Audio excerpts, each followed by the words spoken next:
Dummy Congress MP ఎన్నికల్లో నామమాత్రపు పోటీ. ఇక రేవంత్ రెడ్డి చలో బీజేపీకి అన్నట్టుగా ఉంది వ్యవహారం. మాత్రము రేవంత్ రెడ్డి గారైతే కొన్ని రోజులకి ఇక లోక్సభ ఎన్నికల తర్వాత తెలంగాణ రాష్ట్రంలో కాంగ్రెస్ పార్టీ అవుపిచ్చదో అనే ఊహల్లో మాత్రం ఉంది.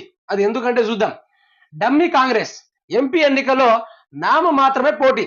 బీజేపీ కోసం పార్టీనే పణంగా పెడుతున్న హస్తం పెద్దలు. చెవెళ్ల, సికింద్రాబాద్, మల్కాజ్గిరి, కరీంనగర్, మెదక్, వరంగల్ కాంగ్రెస్ బలహీన అభ్యర్థులు. మోడీ రేవంత్ సాన్నిహిత్యమే కారణమా?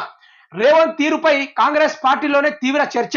అసెంబ్లీ ఎన్నికల్లోనూ డమ్మీ క్యాండిడేట్లను బరిలోకి దించారనే రేవంత్ పై గతంలో విమర్శలు.